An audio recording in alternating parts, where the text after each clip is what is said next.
कि घने कोहरे की चादर में लिपटा नोएडा और ग्रेटर नोएडा कोहरा होने की वजह से एक्सप्रेसवे पर रफ्तार काफी ज्यादा कम हो गई है। नोएडा ग्रेटर नोएडा यमुना एक्सप्रेसवे पर विजिबिलिटी काफी ज्यादा कम हो गई है। जो आपको बताते चले कि घने कोहरे के चलते लोगों को आवाजाही में दिक्कत हो रही है, क्योंकि जो विजिबिलिटी है वो शून्य बनी हुई है। इसके साथ ही जो अपने घरों से लोग निकल रहे हैं अपने वाहनों से, उनकी जो गाड़ी की स्पीड है वो भी काफ़ी ज़्यादा धीमी पड़ गई है, क्योंकि ज़ीरो विजिबिलिटी के चलते आगे का कुछ भी नहीं दिखाई पड़ रहा है। उसके साथ ही आपको बताते चले मौसम विभाग की तरफ से भी ऑरेंज अलर्ट जारी कर दिया गया है और साथ ही ये कहा गया है कि अनावश्यक घर से बाहर ना निकले, क्योंकि प्रदूषण का स्तर भी बढ़ रहा है। हमारे साथ हमारे सहयोगी शिव त्यागी जुड़े हुए और ज्यादा जानकारी ले लेंगे।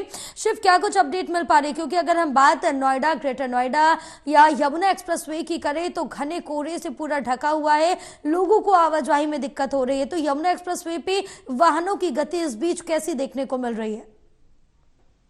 देखिए, आज सुबह से ही जिस तरीके से दिल्ली एनसीआर में घना कोहरा छाया हुआ है, ऐसे में सबसे ज्यादा जो प्रभावित है वो नोएडा से लेके यमुना एक्सप्रेसवे प्रभावित है। और ऐसे में क्योंकि लाखों की तादाद में जो वाहन है रोजाना इस एक्सप्रेसवे से निकलते हैं, लेकिन आज सुबह से देखने को मिल रहा है कि गाड़ियों की जो रफ्तार है वो बिल्कुल रुकी हुई है।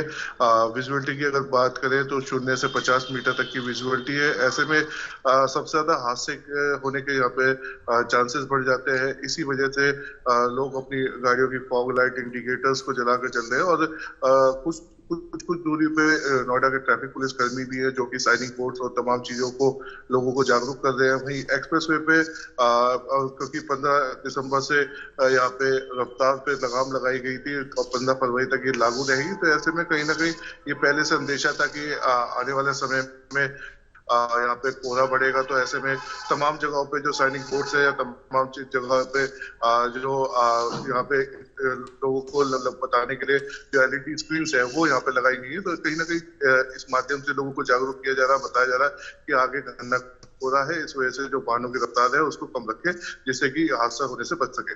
जी बिल्कुल, क्योंकि कहीं ना कहीं घने कोहरे के चलते वाहनों की स्पीड तो जहां एक तरफ थम रही है, तो अगर हम बात फ्लाइट्स की करें तो कई फ्लाइटों को रद्द भी करना पड़ा है। कई ट्रेनें जो दिल्ली पहुंचने वाली थी वो अपने समय से 3 से 4 घंटे लेट पहुंची है, तो लोगों को घंटों इंतजार करना पड़ रहा है। देखिए, घना कोहरा होने की वजह से फ्लाइटों से लेके रेल तक जो है वो सभी प्रभावित है, क्योंकि विजुअलिटी कम होने की वजह से जो रफ्तार है वो कम हो गई है। चाहे वो वाहनों की अगर बात करें, सड़कों पे वाहनों की रफ्तार कम हुई है। वहीं जो ट्रेनें हैं कई कई घंटे लेट चल रही है।